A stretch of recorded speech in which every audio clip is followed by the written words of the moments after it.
the bell icon. Never miss an update. Hi friends, मैं हूं आपका दोस्त and host Harinder Pal Singh and you have started watching H money Mantra channel. जैसा कि मैंने हर बार बोला है कि जो यूट्यूबर आपको ज्ञान दे रहा है म्यूचुअल फंड या स्टॉक मार्केट के बारे में, क्या आपको मालूम है कि वो जो फिनफ्लुएंसर है उसकी क्या बैकग्राउंड है, उसका क्या एक्सपीरियंस है और उसके पास कोई डिग्री है भी या नहीं, या वो अपनी तरफ से सिर्फ एक इन्वेस्टर है और उसके बेस पर ही आपको ज्ञान दे रहा है। क्योंकि आज की डेट में मैं आपको बता दूं फ्रेंड्स, हर कोई तीसरा बंदा यानी Tom Harry Jack mutual fund और स्टॉक मार्केट का ज्ञान देने में लगा हुआ है। इसी के लिए सेबी यानी security exchange board of India ने अभी एक नया रूल निकाला है और इसके ऊपर वो पब्लिक से बहुत सारे सजेशंस ले रही हैं और कुछ लोगों पर तो उन्होंने बैन भी लगा दिया है। इवन कुछ फिनफ्लुएंसर के ऊपर उन्होंने फाइन तक लगा दिया है। जैसे शायद आपको पता होगा, स्टॉक मार्केट की बहुत सारी जानकारियां दिया करते थे मिस्टर पीआर सुंदरम। पीआर सुंदर के ऊपर 63 करोड़ का फाइन लगा दिया है। तो किसी भी आदमी को सब्सक्राइब करने से पहले, उसके यूट्यूब चैनल को देखने से पहले आप उसकी बैकग्राउंड देख लें, उसका एक्सपीरियंस देख लें और उसकी सर्टिफिकेशन भी जरूर देख लें। तो दोस्तों, अगर आपने म्यूचुअल फंड का आपको मालूम पड़ चुका है कि म्यूचुअल फंड एक ऐसा टूल है जिसके थ्रू आप किसी भी और एसेट क्लास से जल्दी अपना पैसा जो है उसको मल्टीप्लाई कर सकते हैं। लेकिन साथ के साथ क्या होता है, मैं आपको बता दूं कि म्यूचुअल फंड स्टॉक मार्केट से तो थोड़े कम रिस्की होते हैं, लेकिन जो फिक्स्ड डिपॉजिट या फिक्स्ड स्कीम्स होती हैं उनसे थोड़े रिस्की होते हैं। तो म्यूचुअल फंड को हम बोल सकते हैं कि स्टॉक मार्केट और फिक्स्ड डिपॉजिट्स के बीच वाली जो जगह है उसको म्यूचुअल फंड भरता है। लेकिन म्यूचुअल फंड को सिलेक्ट करने से पहले आपको कुछ चीजों का ध्यान देना होता है। तो मैं आपको बता रहा हूं, नंबर 1, सबसे पहले म्यूचुअल फंड की एज देखिए कि वो कितना पुराना म्यूचुअल फंड है, उसको इस इंडस्ट्री में कितना एक्सपीरियंस है। दूसरा नंबर आता है दोस्तों कि उस म्यूचुअल फंड के पास कितनी एसेट अंडर मैनेजमेंट है, यानी कि कितना AUM है। AUM का मतलब होता है एसेट अंडर मैनेजमेंट, यानी कि वो पर्टिकुलर म्यूचुअल फंड कितना पैसा मैनेज करता है लोगों का। तो ये सेकंड चीज हो गई। तीसरी चीज होती है कि इस म्यूचुअल फंड में ये पायलट कौन है। से क्वेश्चन पूछता हूं, अगर आप एरोप्लेन में बैठते हैं तो आप में से कितने लोग हैं जो भगवान का नाम याद करते हैं, irrespective of religion and caste. अगर आप मोमडन हैं तो अल्लाह का नाम जरूर लेते होंगे, सरदार जी। अगर आप सिख जेंटलमैन हैं तो अपने वाहे गुरु का नाम जरूर लेते होंगे। अगर आप हिंदू जेंटलमैन हैं तो हिंदुओं के देवी देवताओं भगवान का नाम जरूर लेते होंगे। लेकिन क्या आपको पता है कि एरोप्लेन की यात्रा पूरे वर्ल्ड में, पूरे विश्व में सबसे ज्यादा सेफेस्ट यात्रा होती है, क्योंकि उसमें कम से कम 120-140 के आसपास पैरामीटर्स होते हैं उसकी सेफ्टी के। तो दोस्तों, उसके बावजूद भी हम भगवान का नाम लेते हैं। पता होना चाहिए कि जिस प्लेन में यानी जिस म्यूचुअल फंड में हम बैठे हैं या इन्वेस्ट करने जा रहे हैं उसका पायलट कौन है, वो हमें हमारी डेस्टिनेशन पे सेफली पहुंचा पाएगा क्या नहीं।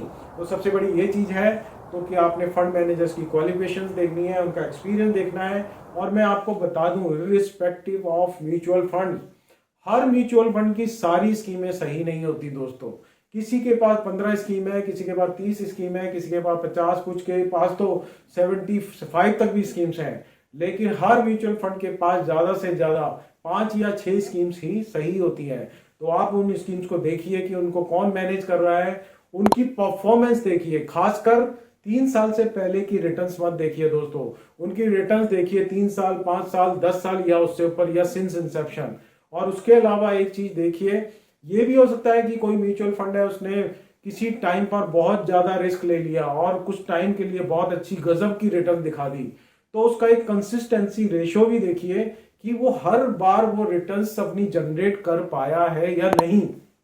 इसके अलावा आपने ये जरूर देखना है कि वो स्कीम में एग्जिट लोड कितना है, क्योंकि अमूमन क्या होता है, म्यूचुअल फंड की जितनी इक्विटी रिलेटेड स्कीम होती है यानी शेयर वाली इक्विटी ओरिएंटेड स्कीम्स होती हैं, उनका जो एग्जिट लोड होता है वो 1% होता है। अगर आप 1 साल पहले उसमें एग्जिट करते हैं, यानी 1 साल पहले आप उसमें से पैसा निकालते हैं। कुछ ऐसी भी स्कीम्स हैं जो 2% तक भी चार्ज करती हैं। तो ये आपने जरूर देखना है। और अपना टाइम होराइजन जो है, मैं आपको बोलूंगा कि कम से कम 3 साल, 5 साल, 10 साल और उससे ज्यादा साल रखिए। अगर आपने 7 ईयर्स तक स्कीम रख डाली तो मैं आपको बोल सकता हूं, मैं आपको एज्यूम कर सकता हूं कि वो 7 ईयर्स में आपको आराम से डबल दे सकती है दोस्तों। लेकिन ये आपने जो भी इन्वेस्टमेंट करनी है अपने फाइनेंशियल एडवाइजर के थ्रू करनी है या फिर डायरेक्ट करनी है तो पूरी रिसर्च के साथ करनी है। अगर आप न्यू इन्वेस्टर्स हैं म्यूचुअल फंड के, तो मैं आपको सजेस्ट करूंगा कि आप पहले एसआईपी से स्टार्ट करिए, पहले इंडेक्स फंड लीजिए, उसके बाद आप धीरे धीरे धीरे बढ़िए। अगर आप स्टॉक मार्केट में जाना चाहते हैं डायरेक्ट, तो मैं आपसे रिक्वेस्ट करूंगा कि पहले म्यूचुअल फंड में आइए, फिर वहां से धीरे धीरे आप बढ़िए स्टॉक मार्केट की तरफ भी। तो ये चीजें होती हैं कि आपने देखा कि आप रेगुलर भी कर सकते हैं। अगर आपका लक अच्छा है और आपको भगवान श्री कृष्णा वाला एडवाइजर मिल जाता है तो आप लकी वन है। पर इन्वेस्टमेंट करने से पहले अपने एडवाइजर की क्वालिफिकेशन, उसका एक्सपीरियंस और उसके बारे में जान लें कि वो कितना ऑनेस्ट बंदा है। तो अगर आप डायरेक्ट किसी ऐप के थ्रू जाना चाहते हैं, मोबाइल ऐप जिसको रोबोटिक ऐप बोलते हैं, तो आपको थोड़ी नॉलेज की ज्यादा जरूरत है, क्योंकि बहुत बार हम ऐप के थ्रू इन्वेस्टमेंट तो कर देते हैं लेकिन बाद में हम भटक जाते हैं। तो वहां पर आपको बहुत सारी रिसर्च नहीं मिल पाती।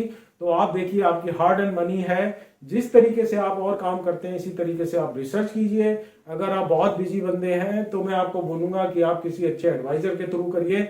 आप चाहें तो म्यूचुअल फंड में जाकर भी इन्वेस्टमेंट कर सकते हैं, लेकिन मैं आपको मना करूंगा कि बैंक के थ्रू बिल्कुल भी इन्वेस्टमेंट ना करें दोस्तों। ये स्मॉल स्मॉल थिंग्स है। प्लस आपको रिव्यू करना होता है, हर 6 महीने बाद रिव्यू करिए अपनी इन्वेस्टमेंट की। और भी बहुत सारी स्ट्रेटजी हैं जिसके थ्रू आप बहुत अच्छे से आप इन्वेस्टमेंट कर सकते हैं म्यूचुअल फंड में। म्यूचुअल फंड में इन्वेस्ट करने के लिए किसी भी डीमेट अकाउंट की जरूरत नहीं होती दोस्तों। बहुत सारे लोग बोलते हैं डीमेट खुलाओ, उनका अपना वेस्टर्न इंटरेस्ट होता है, क्योंकि अगर आप डीमेट खुलाएंगे तो किसी ना किसी ऐप के थ्रू, ऑनलाइन ऐप के थ्रू खुलाएंगे तो उसके बाद वो आपको शेयर्स भी खरीदवाएगा। तो मैं आपको बता दूं, बहुत आसानी से किसी भी म्यूचुअल फंड की साइट पे जाके आप देख सकते हैं। मैं भी एयर एंड होल्डर हूं, अगर आप चाहें तो आप मेरी भी सेवाएं ले सकते हैं। हम भी पोर्टफोलियो रिव्यू करते हैं, लोगों की फाइनेंशियल प्लानिंग बनाते हैं और एसेट एलोकेशन करते हैं। अगर आप चाहें तो आप हमें डीएम कीजिए, नीचे वाले फोन नंबर पे आप डायरेक्ट बात कर सकते हैं। हम पूरी कोशिश करेंगे कि आपको ऑनेस्ट और एक एक्सपीरियंस्ड आपको इन्वेस्टमेंट करके दें। तो इसी के साथ थैंक यू वेरी मच। इंतजार कीजिए नेक्स्ट वीडियो तक दोस्तों।